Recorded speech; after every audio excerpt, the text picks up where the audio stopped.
Okay. It's funny to laugh with people before you get on with them. Like you're like, does this feel all right? I'm like, oh, it definitely feels all right. All right. Like, It feels good. feels good. But it does feel good to be back with you again. I had such a great time speaking with you last time. So thanks for coming back. Oh, I'm so happy that you asked me to come back. Yeah, I love your questions and I love the just the natural flow of this dialogue. All of your interviews are like that. Yeah. It's just such a comfortable place to be. And I love that you are allowing me to normalize this conversation Oh, about yeah. sexuality. I mean, we just don't talk about this stuff enough. So, yeah, thank you so much for having me. I appreciate it so much. Well, I mean, I'm sure this will feel good and be great again. But I got to get you back on in February because I'm going to do a whole month of sex, love, and relationships. And I think Yes. it would be awesome to come back. I don't know. I just like having you on. It's just easy to Thank talk you. to. Thank Yes. you. I like you too. Thank you. Thank you. It all feels good. We're doing All great. feels good. Speaking of feeling good, okay, we're going to talk about some feelings related to erectile dysfunction, libido. Let's just talk about erectile dysfunction first. Yeah, it's a big topic. I mean, when you think of it statistically speaking, anyway, 53% of men over 40 will experience erectile dysfunction of Now some kind. wait a minute. Now, so what is that exactly? What does that mean, erectile dysfunction, when we speak Thank about you. this Yeah, love? yeah, let's define this because I mean, this is part of my world, but not everybody knows about this. So, erectile dysfunction is just basically a fancy term saying that he can't get an erection.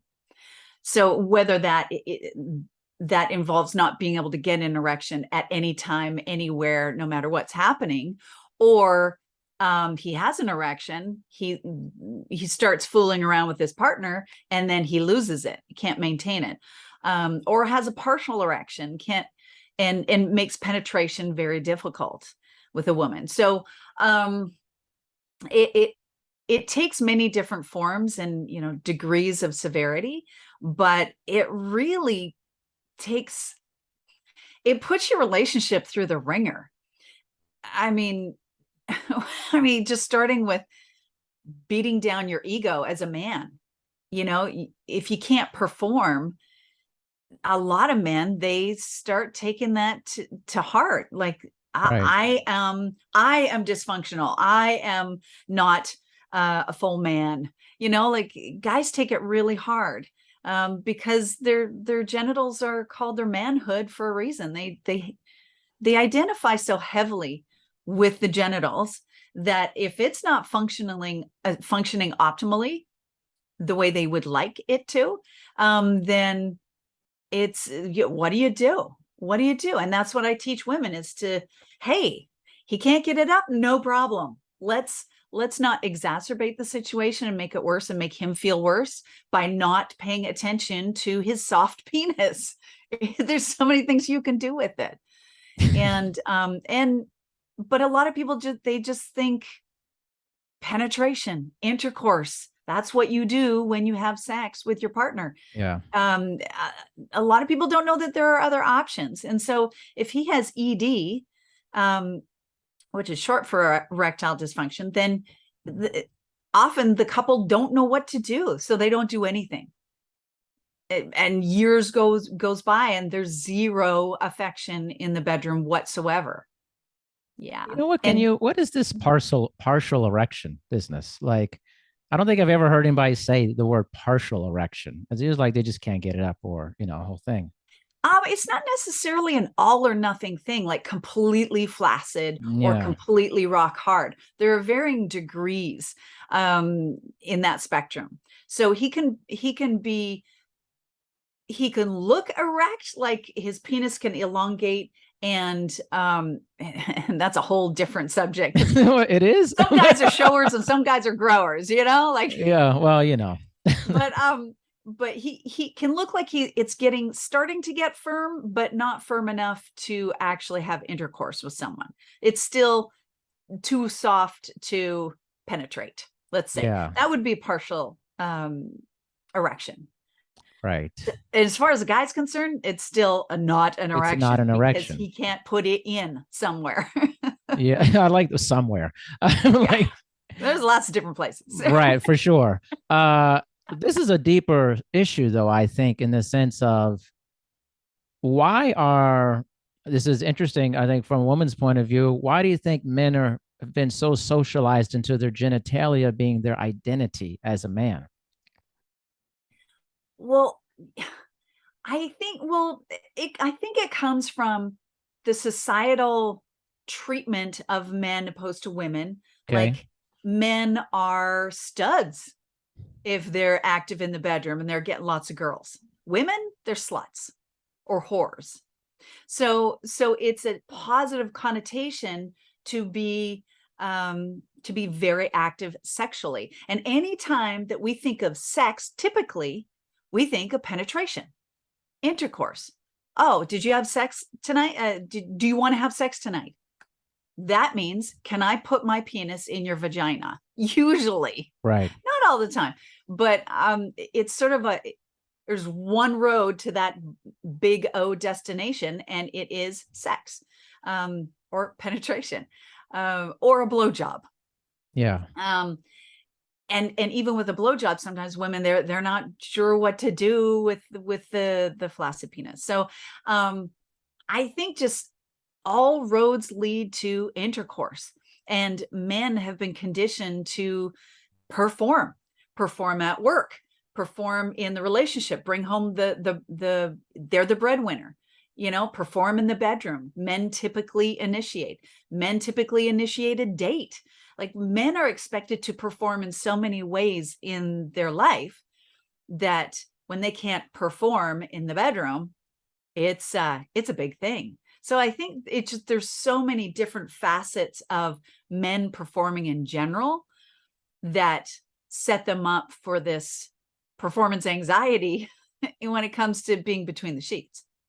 It's so interesting that you talk about this. In my mind, I was thinking like there could be a lot of pushback on that mentality about, well, men have all this pressure, when we're also in a time where I think people are like, well, men have always dominated society and a lot of and other things. They may say, well, why are we giving men all of this? So, well, you have a lot on your plate. Type. You see what I'm saying? Like, it's interesting. Like the dichotomy behind that. Like it feels like Yeah. you give a lot of credit. Like you say, hey, there's a lot going on for guys, and this is just Yes. another added pressure for that. Whereas I think some people may see that line and think and go, why are we giving men this credit? It's like there's getting so many other things that it's just interesting the points of view behind it. Yeah, that's a really good point. I think I speak this way about men because I used to be an erotic massage provider. I had over 2,000 male clients. And when you deal with over 2,000 males, you get to learn a lot about the male psyche. And they would open up to me in ways that they would not normally open up to their spouse or their girlfriend. Because they had nothing to lose. Like, I was the only one Yeah. the only female they could really talk to and not get any backlash or, that pushback that you're talking about. And I've developed a lot of compassion for men. Men want to just be loved, just like us. They want to be respected. They want to be honored. They want to be recognized and acknowledged for what they do, and they do a lot. They haven't been given a lot of skills that some women have, just Mm. societally speaking, like the strong, silent type. That's apparently supposed to be an attractive feature. I don't find that attractive at all. Like, talk about your feelings, but men aren't Yeah. raised that way, Right. So yeah, men get the short end of the stick, and that's why they do dumb things, and then they get the pushback because they're not given the tools that some women have been given in being able to articulate their feelings. They're more likely to lash out rather than say, hey, you know what, this has really been bothering me. Like, so men really need to be let off the hook in a lot of ways. And I've found Interesting. that even in really horrible relationships, where I'm recommending, like, I help people keep the relationships together, and I help people save the relationship. And there have been clients who've emailed me, and my response has been, have you considered a divorce? Like, it was that far down the Right. road. And then here I come along teaching erotic massage to the lady in the relationship. She tries it out, and in I don't just teach erotic massage, but I teach communication and compassion and really understanding men. And so she starts implementing these principles in the bedroom and in the relationship in general. And all of a sudden, the guy just melts. He just softens. He starts treating her like a queen. So I find that the person who goes first wins. Like, it doesn't take two to tangle, it takes one. And Interesting. so if the woman goes first and shows her guy this massive amount of understanding and compassion and acknowledgement and unconditional touch, then it's amazing what happens, how much the guy softens, and all the things that he's doing that totally piss her off, he stops doing those things, because now he's seen, he's heard, he's understood, and he doesn't have to express himself in maybe ways that don't serve him. What did you think about men before the 2000 I thought they were all clients? pigs. Really? Yeah, like I thought, even when I started the erotic massage, I just thought, oh my God, you're cheating on your woman with me. Right. Like, you're Right. engaged, you're married, you have a girlfriend, whatever. I had guys calling me up, hey, so I'm getting married tomorrow. Can I get an erotic massage tonight? I'm like, What? What? You guys suck. And the few really great guy friends or guys that I dated, I thought they were the exception to the rule. And so I went into that profession just thinking, oh God, okay, let's just get through this. Yeah. I did that profession solely for the money, not because I wanted to touch a guy's penis. Yeah. In fact, I didn't even know how to touch a guy's penis when I started that. Right. So it's kind of crazy that I even got into that profession. But yeah, I did not have a high opinion of men in general. Now I love guys. They need a break. And if I were to get world leaders on my massage table, Uh-oh. let me tell you, this would be a very different planet. Like, less wars, more conversation, more people, more world leaders waking up going, yeah, you know what? Let's make some friends today. Like, they're feeling so filled up. They're not trying to take from anyone else. Like, I'm serious. I think board meetings would go a lot different if guys started their day feeling fully loved up in using erotic massage, what I teach. Oh my gosh, it would be a completely different planet. Yeah. You know All what's those funny? I don't think guys. they're having a lot. I don't think there's much sex going on in a lot of these world leaders. I have no clue if this is true, but it just doesn't seem like it, honestly. If you're getting a lot of physical, intimate touch, like the good stuff, not just wham bam, thank you, man, but like if you're feeling so loved up physically, you're a pretty happy person. I don't think that's happening to a lot of our world leaders. I'm pretty sure I it's don't not think that happening. world leaders are all No, that happy. no, I just don't feel that either. Yeah, that doesn't feel no. good. That doesn't feel It's all right. about feelings today. What feels good, right? All It's about like, feeling good. does that Really? feel good? I think that's the hokey pokey. That's what it's all about. Is if you're feeling good Yeah, in your intimate relationship, you can handle the outside world of craziness. yeah. But if the outside crazy world is not tempered by an oasis that is your home, then you just can't handle it. Right. Yeah. If you come home to compassion, to laughter, to affection and understanding and interest and curiosity, then you can handle whatever's going on in your job or just the Yeah. outside world in general. But you need that at home. You need to have that bit of oasis away from the craziness, so Yeah. you don't go nuts. I agree. And what's interesting, I think, is like a lot of what it sounds like you do also is it's like sexual communication. and Yes. actually like talking about intimacy, like just talking about it with your partner. Yeah, Uh, it's a right? conversation that doesn't happen in the bedroom. It People just don't does. talk It in the bedroom. doesn't. It's a lot of the wham bam, like let's just get this over with type of thing, Yeah. release. But I think the talking is actually so much fun. It's actually really fun, and to normalize the talking about the things you want out of the Yes. experience is really transformative, I believe. Yeah. And I think a lot of people assume that when you're saying talking in the bedroom, a lot of your viewers right now is probably like, "Oh, I don't know how to do that sexy talk. Yeah, no, That, oh, no, baby, baby." No, that's not what this is no, not about at that. all. No. No, just like, "Hey, so, if I do this, would it feel better if I went slower or faster? Like, what feels better Yes, to you?" yes, Like just like curiosity. I want to learn about your body. I want to learn what you like. I want to find out what you don't like and make it safe for you to say no.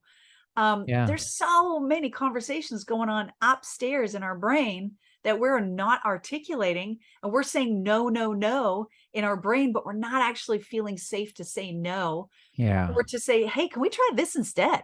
It's a yes, no to this, but it's a hell yeah to that. Like, let's try yeah. that.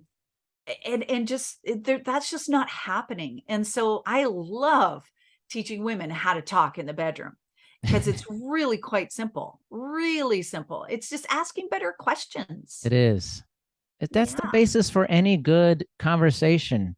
Listening and then asking interesting questions, being open about And that, you know, in or out of the bedroom, it doesn't even have to be doesn't about the matter. bedroom. Like Yeah, that, when you learn how to ask better questions and really listen to your partner, then your whole relationship changes. of course. Like just general conversations in the kitchen change, Right. and you start getting real, and you start feeling more free in your relationship, because then you can really express what it is you want to say, instead of keeping all this stuff inside and brushing it under the rug and not talking about those little Yeah. irritations and letting them build up until they're a mountain of resentment. Like Yep. when you can just like talk about anything, oh, there's so Yeah. much freedom there. So much freedom. So a couple things. I always have crazy amounts of questions when I talk to you. I think, what changed your mind about men during, like, at what point was there a tipping point where you had a different idea about men during erotic massage? Oh, it's the little things that men would say. I remember this one guy, Matt. He said once, like he was talking about his wife, who they hadn't been intimate in years and years and years. Wow. Yeah, they were still married, and he just felt so depleted as a man, unwanted, unloved, uncared for, and because she hadn't touched him in years. Or when the odd time when she felt, he could tell it was totally obligatory, like, oh, let's just pacify him a little bit and give him a little something. He Yeah. said to me, he said, Lee, I wish that women would play with it like they like it. Mm, Like they like it. Not even like they love it. right. Just give me a little something that you actually want to do this, because you guys can tell if Yeah. Of we're faking it, if we're not course. into it, if we're like, oh, all right. Whether we say that or not, you can tell through our touch. And so there were little comments like that the men on my massage table would say, that made my heart just break, and realize that no, they're not just horn dogs. They don't want to just get off. They want to be loved. And so there was that tipping point where I think Matt was the first one who, when he Okay. said that, I thought, oh, ouch, ow, that hurt me to hear, Hmm. because I don't want someone touching me out of pure obligation and not liking it at all. Just What like, did you oh, think whatever. about in your own life when you heard that from Matt? How did that translate to you and your personal Well, relationship? I felt guilty as hell, because I've had so much obligatory sex in my life. So much. Like I love the guy, but I don't want to have sex with him, because back then I Mm, had no game. I did not know how to touch a guy. It was just open my legs, insert part A into part B. Here we go. Okay, let's just give him what he wants. And so I mean, I can't tell you how many times I felt like I was being voluntarily raped, basically. Mm. I was voluntarily walking into a situation where it was a hell no, but I did it anyway just to keep the peace. That's a horrible situation. And in retrospect, after hearing comments like that from my clients, I thought, oh my God, my partner probably knew every time. That made me feel horrible, that all that time that I thought I was faking it, faking so many orgasms just Yeah. to have it done with, he probably knew. At least some of them. I don't know. I'm a pretty good actor, so I can probably You're a pull it pretty good off pretty actor. good. But yeah, it just hurt my heart to think of Yeah. all of the past guys I had been with, felt that from me. Like I didn't really like his private parts. And it's not like I even disliked it. It was just I didn't know what to do with it. Hmm. That's why I was kind of all hesitant and I don't know what I'm doing here. All right, just stick it in. That's what a guy wants anyway, right? It was Hmm. what I thought. And so that hesitant touch, I can see that translating for the guy as, oh, she doesn't want to touch me there, like in my most manly place. She wants nothing to do with it. Ouch. Ouch. I felt guilty as heck. Yeah. Mm. Yeah, I always wonder what's the translation between the two things. Like if you're doing something, but then what's the correlation to your own personal life? Do you actually change? There's a lot of people do things but don't change. They see something but don't make a change in their own personal situation. Right. There's a Well, wall to that. I've been running up against that a lot lately with talking with female clients.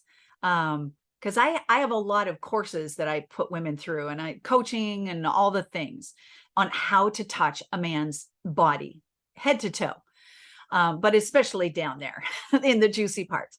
Um, and I find that women just don't even know that this is an option, just using their hands. They think, okay, so either I acquiesce to penetration or I give them a blow job. And a lot of women have vaginal dryness. If they're Yeah. a lot of my ladies are going through menopause, so there's dryness Of down there. It's course. painful. Of They course. can't. They want to have intercourse, but they can't. Or the other option is a blowjob. And if they're not into oral, then they're kind of like, well, we're not doing anything in the bedroom. A lot of women just don't even know there's a third option of Right. erotic massage that can feel even better than intercourse or a blowjob, by the way. And you can make your hands feel like you're using your Your tongue or mouth. your Right. lips. Yeah. Like, Yeah. yeah, blindfolded guys, they don't even know. They're like, oh my God, what are you doing with your tongue right now? Nope, that's not my tongue. But a lot of women, they just don't know that there's a third option. So they're just not opening up in the bedroom at all because they don't want or can't do either of the two options that they know about.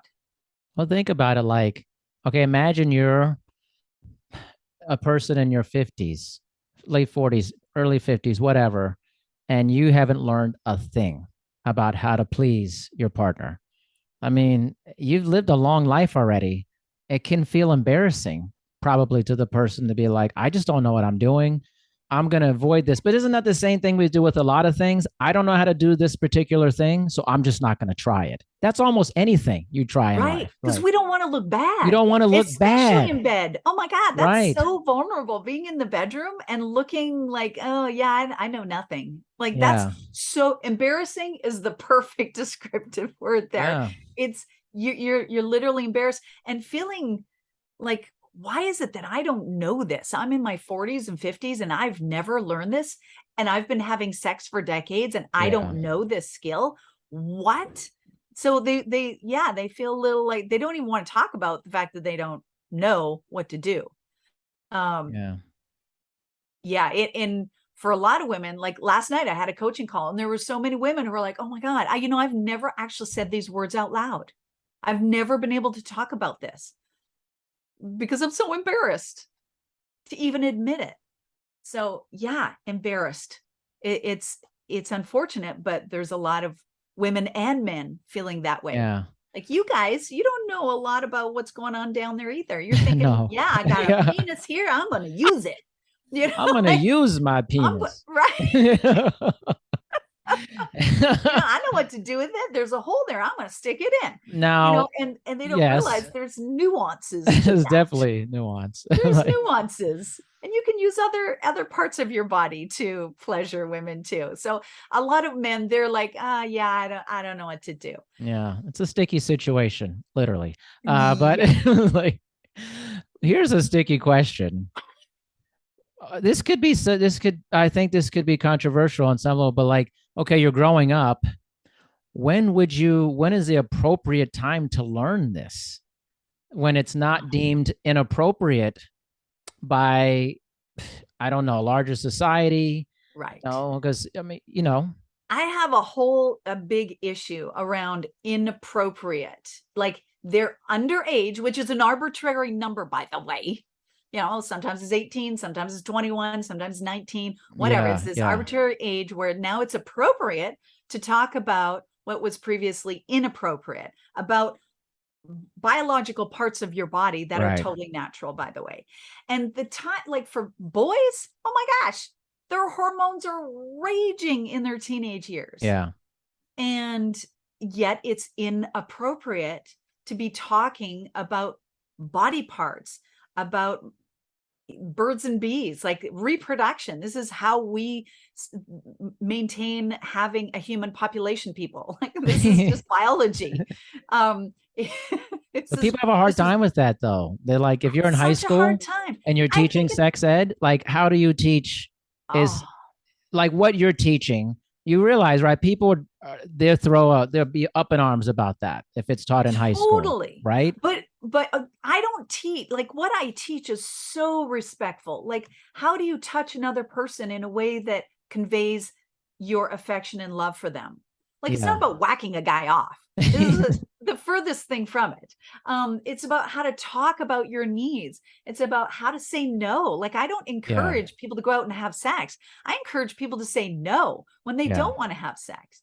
Or I encourage girls to, like, if you're in the back seat with your boyfriend and you're 16 and he's 17 and he's pressuring you to do something without this education, you're going to let him do it, and you're going to mm, resent him forever, and you're yeah, going to feel traumatized because your first time losing your virginity was totally traumatic.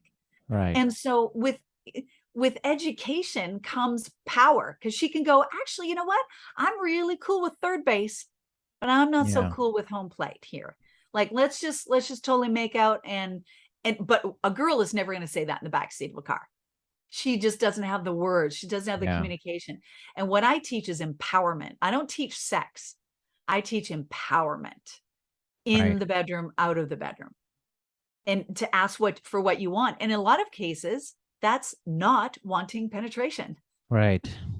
What do you? You know, Why do people have such a resistance to anything that's beyond maybe describing reproductive parts, and that this is how people have babies and stuff? What's the resistance, you think, in I teaching think this?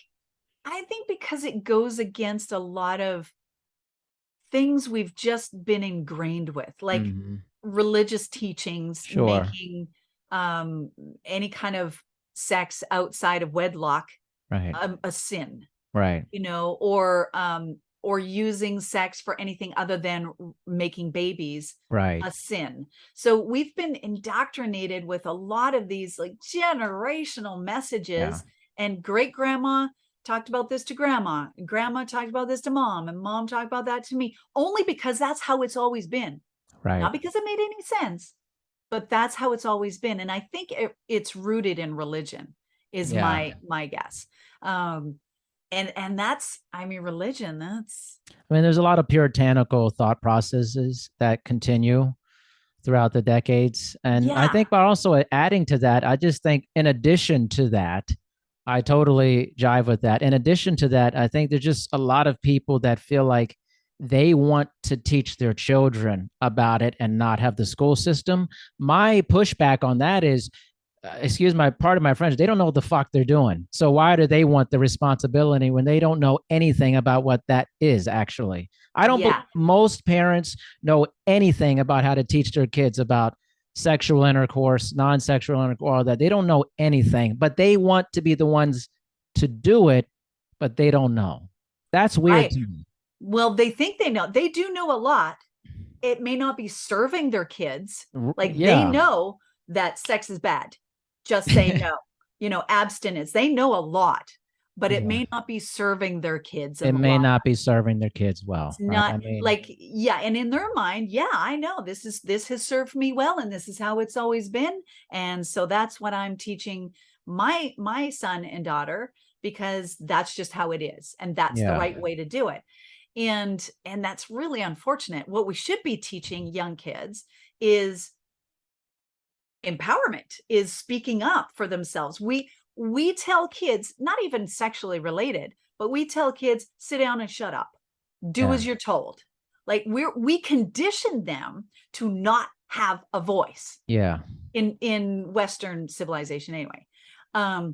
We from birth, from babies, if a baby is crying, we need to shush them up. We can't let them express their what's going on and try to figure out why they're crying and screaming. We need to shush them up, because the people are looking at us in the restaurant, and like, we do not encourage kids to challenge our authority as adults. sure. We don't. So guess what happens? A girl goes on a date with a boy, and he wants to do something and she doesn't, but she's been conditioned, don't question anyone else, because you're going to lose love. You're going to lose that guy. He's going to break up with you because you didn't let him do what he wanted to do. We totally set it up as parents, to have kids not speak up, and really having a really great sex life, and a healthy sex life. That's all about communication. That's all about Completely, speaking up. completely. I It's mean, not about the positions, it's not about Kama Sutra. It's not, you can have yeah, all the cool positions. You could be Don Juan in the bedroom, but if you don't know how to communicate, it's going to be a long, slow road towards breakup. yeah. But also, it goes back to the thing like it's like the sexual communication. Like, how many parents can actually have a substantially effective sexual communication with their adult children or their adolescent children? That's not just about don't do it, keep it in your pants, type of thing. Like that's literally what the conversation mostly is. Oh Some yeah. Yeah. ridiculousness, I would not trust almost every adult out there to have that completely. conversation. I'd be like, it was like fingernails on the chalkboard when I hear about, how sex ed is being taught either in the schools or in homes. I'm like, oh my God, you have no idea the damage that you're putting your kids Right. through, that they're going to have to pay a therapist later to uncondition. Like, it's horrible, the education that we have out there. And and we learn it from, in schools, we learn to have shame about our bodies. Right. These are private parts. Don't touch them. Don't show them. Heaven forbid anyone ever see your private parts. My son, when he was, I think he got sex ed in grade 2 or 3 or something like that, really Yeah. young. And there was this whole stranger danger thing going on, and he used to run around naked all the time. Like, Yeah. I purposely did not give him any shame about touching Yeah. his private parts, or just running around in the sprinkler and totally naked. Like, it's totally normal thing in my world. I didn't want to give him any body shame. The very day that, and I was there as a parent participation school. So I Yeah. was in the classroom when they were teaching about body parts, and, these are the parts you keep covered, and these are just basic stuff. Oh my gosh. From that night on, he would not let me help him in the bathtub. Yeah. He would not let me help him wipe his butt if it was like an extra messy Right. bathroom section. Like, Uh, he would not let me see his body, and I'm his mother. And Yeah. his body image thing completely changed on a dime. And it was because of that one little lesson in Yeah. class. And it was Yeah. so sad to see, because now he has body shame. It's like, Right. nope, this is bad parts down here. You don't want anyone seeing that. It's So just we need a whole renovation. we need a And I renovation. Yeah. renovate. And so that's why I talk to adult women about this stuff and educate them, so that then they can pass along to their kids and go, okay, remember what I told you? I think you need to check this out, because Yeah. I think I was wrong. And women are Mm. starting to do that. They often ask me, hey, like, can I get this course for my daughter? Do you think that's weird? And I'm like, yeah, get it for her. Yes, please. Can you imagine that can you imagine that conversation? There's a big hurdle to overcome to even say that to you Yes. from a woman or a man, and saying, "Hey, can I get this for my offspring so that they will have a better relationship or better intimacy?" Yeah. That's a huge wall to overcome to even get to that point, you know. Yes. Yeah, that, I mean, I was so proud Yeah. of the women when they said those words. I was like, oh my gosh, hallelujah. I've actually educated women in a really healthy way for them to want, and they're talking about their adult That's what I'm daughters, saying. who Yeah. are married, Right. and they're like, they've been married for a year. I want them to have this going forward. I wish I had this Right. when I was married just a year. I wouldn't have gone through the last 10 years of not being able to touch my husband or Right. whatever. Or I wouldn't have gotten that divorce, could have saved Yeah. my marriage. And that's what women are seeing. Not, can I teach this to my 15-year-old daughter, but Yeah. No. my No. adult daughter Adults. who's Yes. getting married, and I want her to have a really great relationship. Oh yeah, because this is foundational stuff. Foundational stuff.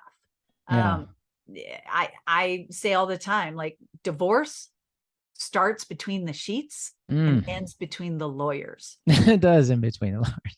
Crazy. Right? Like, Man. if things are bad in the bedroom, just get a divorce now. If you don't plan on fixing that, because that's Mm. exactly where it's going. Man. It's Divorce tough. more often than not, will start between the sheets. So Man. that's why I've made it my mission to talk about this stuff, Right. because it Right. needs to be. No one else is. I mean, there's just so much stigma in a lot of people's mind, and they just get so worked up about it. That's Yeah. why I like having you and other, folks who are in this field. Like, listen, we need to just talk about this. It's not a big deal to talk about blowjobs and sexual intercourse and whatever you want to. Let's just talk about it. Like, this isn't something we should be burying underneath the ground. Like, let's just talk like libido. Okay, we're going to talk about libido, right? Yeah. And people have different ideas about libido. So let's start on the ground level. Let's define. I like to define things because I think it's important for the audience to know, because people have batshit ideas about stuff.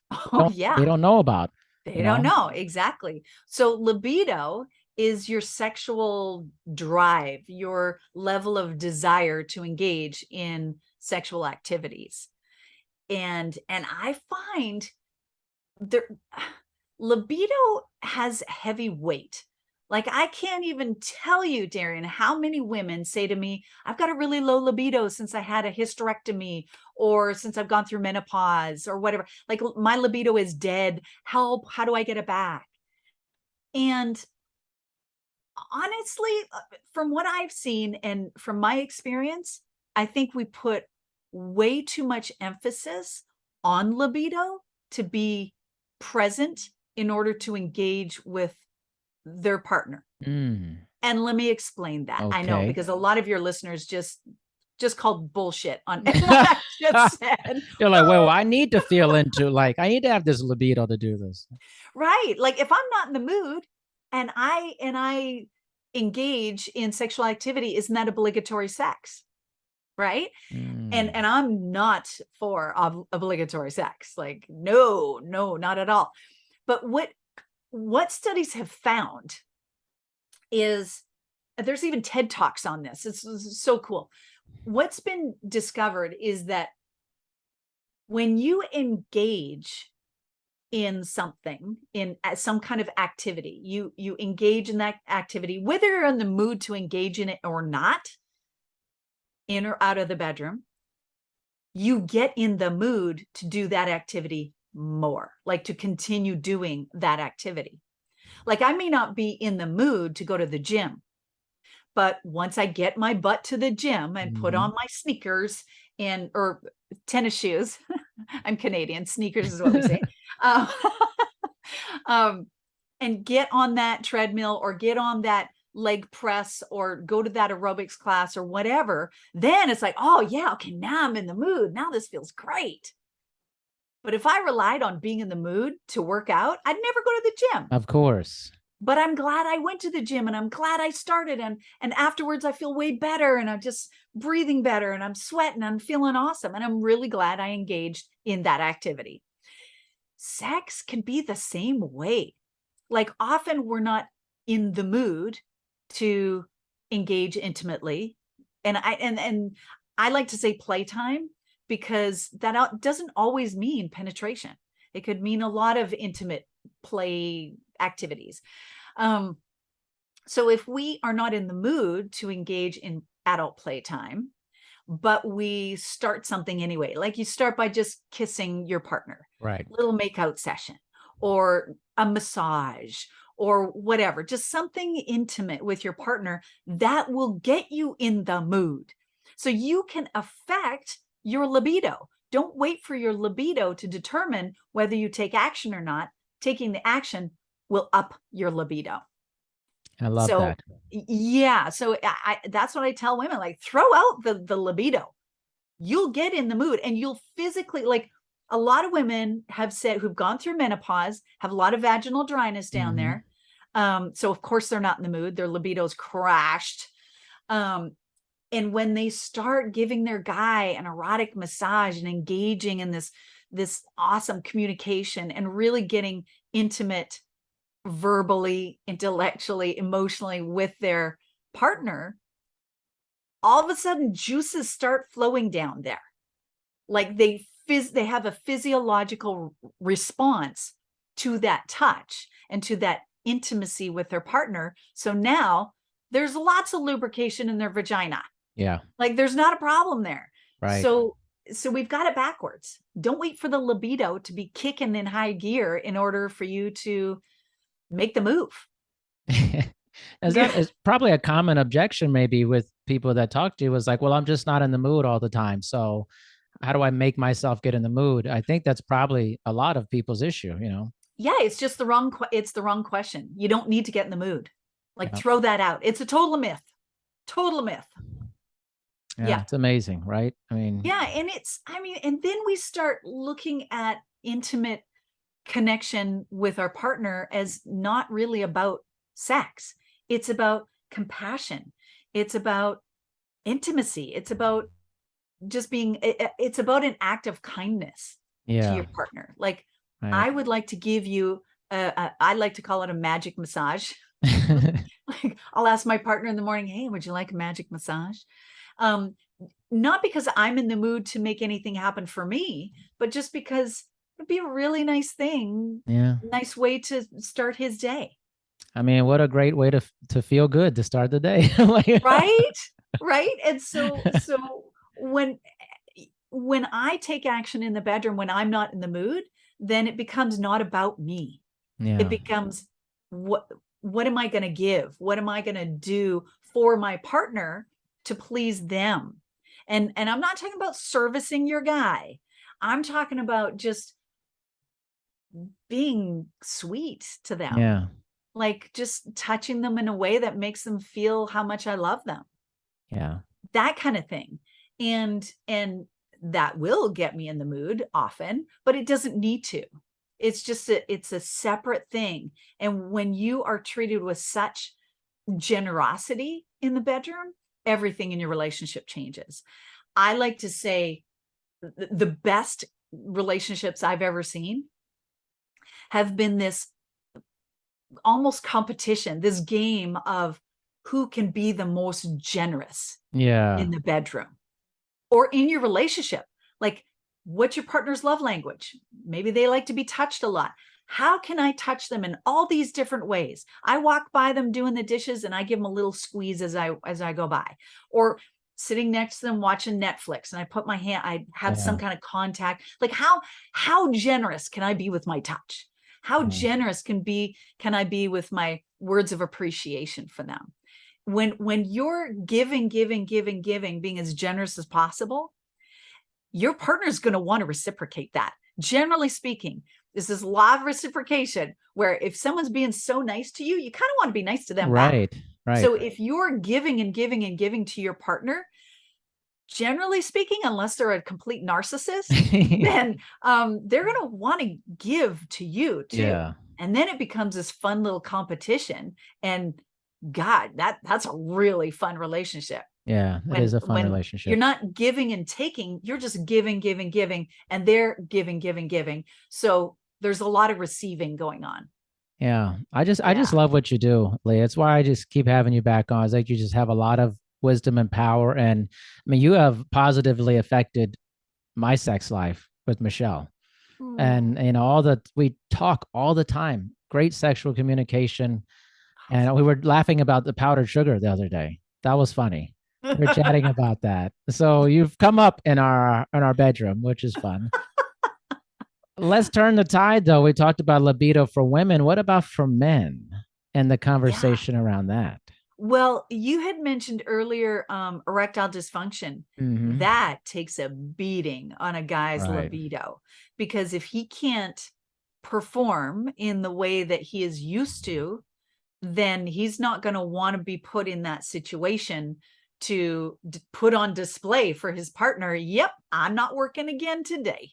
Yeah. Like yeah, we're not functional again. I'm not a whole and complete man again, is what Right. he's thinking. So his libido crashes. Um, like he doesn't even want to please her often, because he doesn't want her to reach down and feel a soft penis. Like there's so many things that affect a libido. Yeah. Even just stress, Right.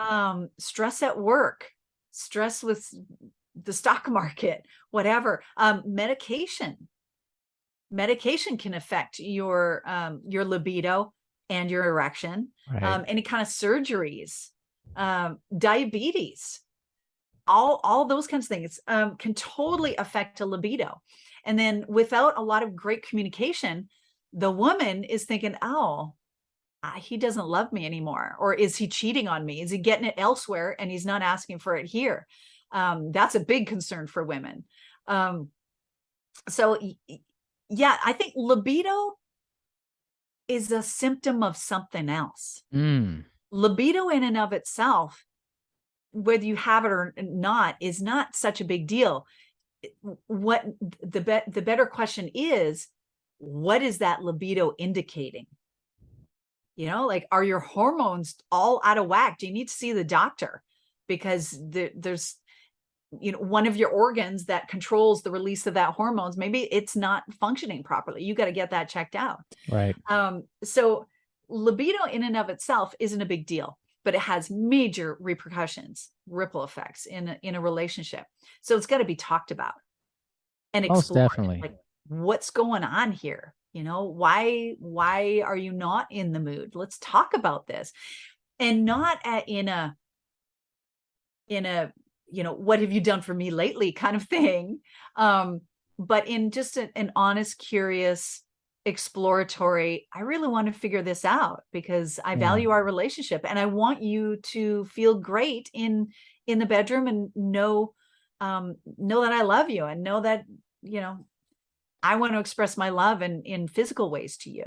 Right. And if you're not feeling it, then it's probably got nothing to do with the bedroom. It's got something to do with something else in the relationship. Typically, not always, but Right. Right. It was problems in the bedroom don't always have anything to do with the bedroom. right. No, it's true. What about a non-erectile dysfunction aspect, like just men getting older and maybe having just less of that drive for sexual Well, I relations? think that has a lot to do with just monotony. Mm. Same old, day in, day out, missionary, roll her over, grab the same boob. It's just like, it's the same thing day in and day out. And we like variety in the shoes we wear, the car we drive, the food we eat, the house we live in. We like variety in all aspects of our life. But when it comes to sex, quite often in a long-term relationship, there's not much variety because we just don't know what there is out there Right. available. And so the libido is going to tank if it's just like, oh, okay, same old thing. Say, I don't feel like spaghetti again for the 10,000th time, like it just, I think that has a lot to do with it. When you Yeah. spice things up, like I've had women clients who said, yeah, I've got the libido. I'm raring to go post menopause and everything. Doesn't matter. It hasn't slowed me down. Raring to go. But my guy hasn't touched me in years. Wow. What do we do? And Whoa. so, oh yeah.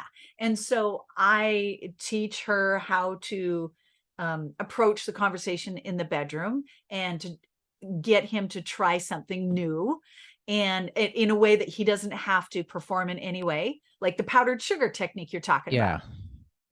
And your listeners can get it, rockthebedroom.com. It's just a free Mm-hmm. one technique. Super, super fun, super easy, but he doesn't have to do a thing. He can just lay there and enjoy it. Right. And so when I teach women how to do that, to just take a guy who's not in the mood to do anything and let him know that he doesn't have to do anything. It's not going to lead anywhere. I'm just going to shovel as much bliss on you for the next Yeah. 10, 15, 20 minutes, whatever, that I can. You don't have to do a thing. You don't have to reciprocate. That starts turning things around Yeah. because then he's not expected to perform. And men, sometimes they just don't want to perform. Yeah. And you've just introduced something completely new in the bedroom that he's never done before. Right. Hallelujah. So that will often respark a libido when there's some kind of variety going on. I'm curious about this too. I thought about this. I'm not sure. I wonder if you talk about this with people, with the clients. Mhm.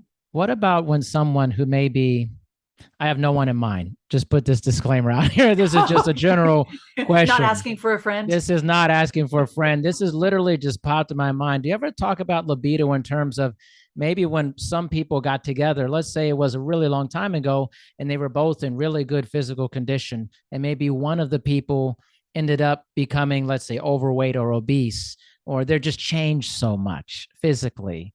How does Yeah, that relate to how they feel about their libido? that will definitely come into play. If so say for example, in this case, it's the man who Mm, is looking at his wife and she's gained an extra 30, 40, 50 pounds, whatever. And she's not the woman that he fell in love with. yeah. Um, so that, and he may be really attracted to slimmer women. That definitely comes into play. However, I will say that I have had women in that position where they're like, yeah, I know my husband doesn't want to touch me because I'm totally overweight, and that, I don't feel confident in my body. I don't feel attractive. I don't feel sexy at all. So of course he doesn't find me sexy either. I get it. And she doesn't lose a pound, but she starts adopting this goddess mentality, like not needing to shed the weight, just feeling super awesome, sexy, like a goddess, like a queen, like I am the best thing since pizza and beer to my guy. Like I love my body. For her to come to terms with her own body, Yeah. that is not the way she originally liked it. Mm, But to fully accept her own body and feel sexy anyway, when she brings that into a relationship and feeling regardless of her size, she's total plus size, but now she's feeling totally hot and sexy, and she's putting on the lingerie as opposed to covering up and having the lights off, and she's taking control in the bedroom, and she's pushing him down on the bed and going, no, you just stay right there, I got this. yeah. and she's being all sexy, that will turn things around. Yeah. All of a sudden, he will see her as sexy because she's exuding it. You see overweight movie stars out there, and they're hot because they own it. Yeah. I like to bring up Queen Latifah. Oh, yeah. Yeah. She's a big girl and she's so hot Yeah. because she owns it. She just loves her body. She's totally confident, totally secure in who she is, and she knows the worth that she brings, and it's got nothing to do with her body. Yeah. That is sexy. Confidence is such a turn on. Confidence is a turn on. And it's actually, if you're a very confident person, and maybe you may not even be that great, but if you're confident, people love that. And they like flock to it, no matter how you look, literally. If you're confident, face, it's like, wow, body, it doesn't matter. How did that happen? Confidence. Like confidence. Yeah, it sounds like such a cliche, but until you have it. When you are confident, then it's not a cliche anymore. You realize, oh my God, the whole world is my oyster. Yeah. Yeah. It's so true. Oh, these are like never ending discussions, I think, because on the other hand, I think of like, if a guy, I think guys don't talk about this as much, but like if a guy is in nowhere near the condition he used to be many years ago, that guy may have a lot of low confidence about his body. But I feel like a lot of that's put on women, though, not on men. Like the guys seem to be like, oh, he has the dad bod. It's almost celebrated. It's like, whatever. But if a woman gains a lot of weight, it's like, oh, see, she's not what she used this. But I think guys feel bad too when and they have a lot of shame when they don't feel sexy either. It's just not talked about. It's just not talked about. Yeah. And all the pictures you see on the covers of magazines are of either, guys with ripped abs or women who are slender. And even those female models, they don't even look like that. That's all photoshopped. It's all photoshopped. Like that thigh, yeah, that's been shaved a little bit. All that cellulose that's on the cellulite, yeah, it's there. Yeah. They just airbrushed it. Yeah. Exactly. But we're given these images of what we need to look like in order to be seen as desirable. Mm-hmm. And unfortunately, there's a whole lot of media aimed at women. Yeah. Because women are typically shoppers and buyers. So a lot of media is aimed at women. And, buy this cream, buy these clothes, buy this workout gear, buy this gym membership, buy all these things. I'm going to make you feel horrible about yourself. You don't look like this, so that you buy my product to fix yourself. Fix yourself. Yeah. So you're right. I think the brunt of it has landed on women, but men do feel a little subconscious. I would think so. Self-conscious if they've got a big beer gut or whatever. I would think so. I mean, I would think a guy, this is hard for me because I've always looked the same way. I've always been very fit, but I want to be sensitive to that with other people. And sometimes if I see someone, let's say a guy, and, they have a very large abdominal adipose tissue, does that feel bad? Like, do you feel less sexy because you are not the person you used to be physically? I never hear guys talking about that. Like ever. Yeah, I think the psychology behind all of that for men is different than for women. Yeah. Because men are the hunters. Men are they're going to go out and get the woman, and women are expected to. It's so weird. In nature animal kingdom, the guy, the male animal they're typically the most colorful, right? They have to win the woman. They have to puff out their feathers. They have to have the most colorful coloring. They have to win the female to be able to mate with her. Right. But humans, women, we got to wear makeup. Do you have any makeup on right now? No. No, I do. Because it's expected. I have to be presentable. So the women, we have the onus is put on women to look pretty. Isn't that strange? To look desirable, or he's going to leave us for a younger woman. for a younger, prettier, thinner girl. So yeah, it's it's harsh for Been women. perpetuated so much, you know. Yeah, but men, I mean, they don't feel that whole, oh, I need to feel sexy kind of thing, to like they don't feel that. It's a different thing for guys. I'm big. It's okay. Hey, come on, man. Like, Yeah, like, hey, I provide for you, I buy you nice things, and yeah. I take care of you, and I'm your protector. That's how men kind of earn our So um funny, man. yeah, It's it's interesting. just, Men you're and right women about just the don't. animal kingdom. Like in a lot of animal kingdoms, the female is the hunter and provides for the family. And the Yeah, man is the over, like you said, is like, does the weird dance, like birds especially do these crazy dances to attract a mate. They spray the feathers, or the different colors are so exotic on the male birds just yeah, to get a chance to be with the female yeah, bird.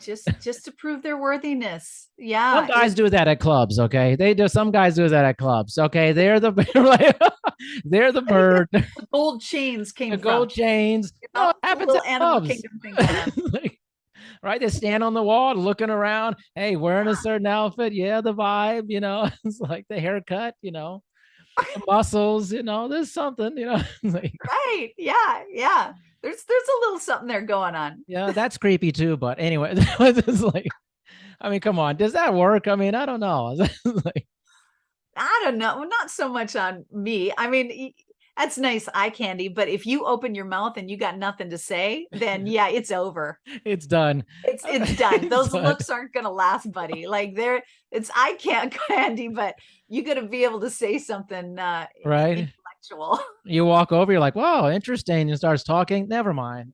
It's Yeah. like, Oh, yeah. That's yeah. but guys think that they think it's a lot about like the show, you know. It's like, and then it's like, no, you have to have some substance. You got to have some substance. Yeah, because Uh, yeah, you're not going to be horizontal the whole time. You're going to be, talking. You're going to be talking right. once in a while. So if the person doesn't have anything good to say, then the thing I hear all the time. Oh my gosh. So I go on live on TikTok. I've got like 1.2 Yeah, million. you got so So many people on there. I go live all the time. And I'll have a lot of guys come on my live and say, "Oh girl, if you gave me a chance, I would like rock your world." I get that all the time. Come on. Aimed at me. Yeah, and that makes me so mad. I'm telling all your male listeners right now, don't say that to a woman. You know why? You know what women want to hear is, "Girl, what do you like? What do you want me to do?" Mm. Like, don't assume that what you did with your last girl is going to work on me. Don't be assuming that, because we're all made different. Yeah. And it sounds like you don't care what I want. You're just gonna you're so arrogant to think that you can read my mind, and you can't. Nobody can. Yeah. Nor do I expect you to, although a lot of people expect their partner. If you love me, Yeah. you would know what I want, that kind of crap. Come on. That's bull. But yeah, I would love for a man to go, "Hey, so what does it look like for someone to treat you really well? Yeah. What does that look like to you? I want to know that." That guy, oh, he's got a date. Yeah. Oh yeah, I'll date that guy. I'm not sure that guy's on TikTok, honestly. Like, Probably not. or on any Maybe in social I don't media. know, a meetup group or something. I'm Yeah, not you sure. may have to get in person with that person. Like, let me just go, it's usually Yeah, ridiculousness on, the yeah. stupidest thing to say to get some attention type of Well, I thing. think because you want to look competent. You want to look like, "Hey, all those guys who didn't treat you all that well, I know Yeah. how to treat you well." Like you're selling yourself. You're You're selling. puffing up those feathers, right? Yeah. Everybody's Got to sell selling. yourself. And but for me and for a lot of women, it would be really refreshing for someone to go, "You know what? Just standing next to you makes me nervous. Like I don't even know what to say to you right now, because Right. you're just so beautiful and you're so captivating and magnetic that I'm just really nervous sitting over here." That kind of vulnerability, oh my God. Yeah, that dude's got a chance. Guys, you hearing this? Be Like, vulnerable. Show me that you are figuring it all out. Show me that you're open to suggestions. Show me that you're interested in me and not just getting into my pants. yeah. show me that you're willing to be to learn, to be wrong about stuff, Yeah. and to be open about finding out what is right for that particular person that you're going after. Yeah, show me that. Yeah. Now we got something to talk about. Now we got something going on. Then Well, I'll give you a shot. Yeah. now you got Coming to, guys all want a like shot, you know, Rico Suave like, and just forget dancing it. in the boom, boom, Yeah. boom. Like, yeah, girl, look at you. So I'm always like, this is so weird. It's like Yeah. Yeah. creepy You club don't be guy. slick. Don't be slick. We Don't be don't the need slick guy. Yeah, for no, sure. because it looks fake. It looks like we're just something to win and then throw away after. Right. Right. Yeah. And I mean, and there's a place for that. I'm not saying that booty calls are a Yeah. bad thing. Sure, go do a hookup, whatever. But if you're looking for something meaningful, Yeah. that's not going to work. No. That No, approach. no, it's definitely not going to work. Yeah. No. Well, we know what works with what you're doing, Lee. So please tell everyone how they could get your information and feel better. It's all about the About feel. feeling better, man. Yeah. So my website is rockthebedroom.com. There's a free technique that you can get and try out on your partner tonight. The training is like 13 minutes long. You can do it tonight. It's super simple and super yummy, as Darian will tell you. It's good. It's definitely very good. Yeah, it's I very approve good. this message. It is election season, you know. Yeah. And it's not about the guys. It's about a woman feeling more confident touching a guy's body and knowing what to do and knowing what to ask for. And yeah, that's what I teach at rockthebedroom.com. Beautiful. Lee, well, I'm sure we'll be talking again for sure. I hope so. No, February, we're going to talk again. We'll get it set up. Absolutely. Yeah. Thank you so much for your time. Enlightening as usual. Thank you so much. Thank you, Dr. D. You're awesome.